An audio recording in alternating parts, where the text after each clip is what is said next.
За дараалсан 6 тонны нийлбэр тэгш гарах уу сондгоо гарах уу гэж асууж байна. За хамгийн бага тоог нь А1 гэж бол дараагийн тоонд А1 дээр нэмэх нь 1. За гэх мэтлэн дараалсан 6 тоо. За тэгэхээр ер нь нэг ийм юм ойлгож байна. Дараалсан тоонууд юм чинь нэгээр өссөн тоонууд байгаа. Сондгоо тоон дээр нэгийг нэмбэл үргэлж тэгштэй орно. Тэгш тоон дээр нэгийг нэмбэл үргэлж сондгоод байна. Тэгвэл дараалсан тоонууд ер нь үргэлж тэг сондгоо сөөлжилж явна гэсэн үг. Ямагт. За магадгүй тэгшээр эхэлж бас болно. Гэт сондгоо тэгш эсвэл тэгс ийм хоёр байдал байгаа гэсэн үг. За тэгвэл энэ 6 тоог нэмээд үзье л да. Нийлбэр нь ямар гарах нь вэ? Тэгш гарах уу сондгоо гарах уу гэдгээс. За эхний хоёрыг нэмэхэд тэгштэй сондгоо нэмсэн учраас сондгоо орно. Дараагийн хоёрыг нэмэхэд сондгоо, дараагийн хоёрыг нэмэхэд сондгоо. Тэгвэл 3 ширхэг сондгоо тооны нийлбэр сондгоо гарна. Сондгоо дээр сондгоо нэмээд тэгшээр нь сондгоо нэмчихэд сондгоо гарна. Эсвэл өөрөөр нэмж болно шүү дээ. 3 сондгоо байгаа юм байна. 3 ширхэг сондгоо байгаа маань 3 ширхэг тэгш байгаа юм байна. Тэгвэл 3 сондгоогийн нийлбэр сондгоо гарна. 3 тэгших тэгш гарна гэхээр бас сондгоо гарна.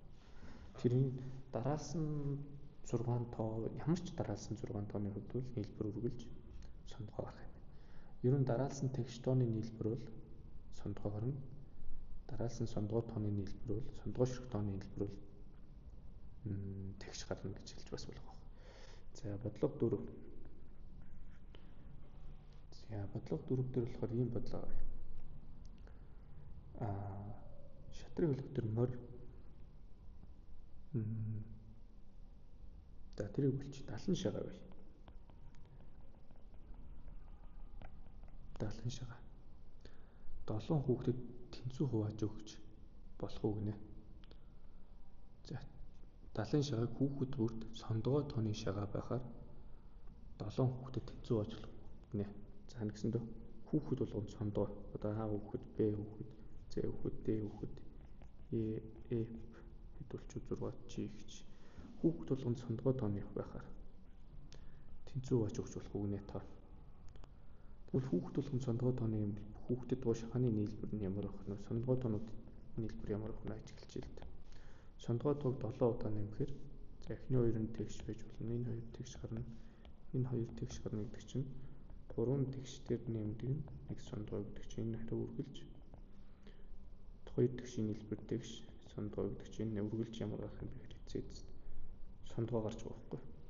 7 хүүхдэд байгаа сондгоо тооны нийлбэр сондгоо гарна. Гэтэл бидний нийлбэр дал бол тэгштэй. Ингээд эндээс зөрчил үүсээд бид нар юу хэлж байгаа юм бэ гэхээр далан шоог 7 хүүхдэд сондгоо тооны байхаар хувааж өгч чадахгүй гэсэн үг.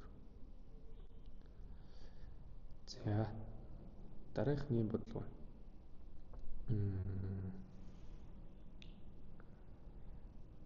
3-9 харьцаатай хүснэгтийг 3-9 харьцаатай хүснэгт бий. Бодлоготой. Ишээ 3 ишээгээ 9 бий. Ийм хүснэгтийг энэ нөхрөөр хүчиж болох уу гэх.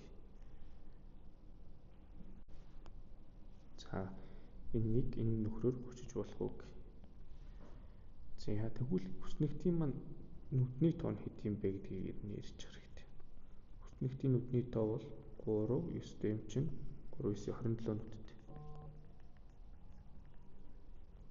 Тэгвэл энэ нөхрөөр хэрэг хувааж болдог, хүчиж болдог юм бол тэгш байх хэрэгтэй шүү дээ. Энэ нөхөр чинь нэгийг тавихад л тэгш ширхэг нүд хороох учраас одоо нэгийг лэнд байрлуулахад тэгш ширхэг нүдэн дээр байрлал яаж байрлуулсан?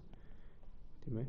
Тэгэхээр ерөнхийдөө нүдний тоо сондгоо байгаа учраас нэгснээр нүдний тоо 2 хуваагдах хэрэгтэй. Гэтэл 27 сондгоо тоо тул 27 сондгоо тоо тул боломжгүй гэж тайлбарлаж авчиж гинэ гэсэн үг. За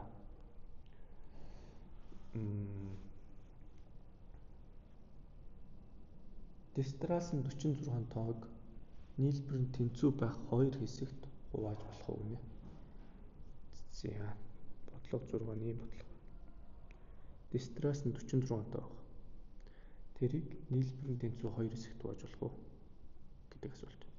Тэгвэл дистралсын 46 тоо юм чинь сондгой тэгш би сондгойгоор хэлсэн гэж юм. Тэгшэр хэлсэн байсан ч асуудалгүй.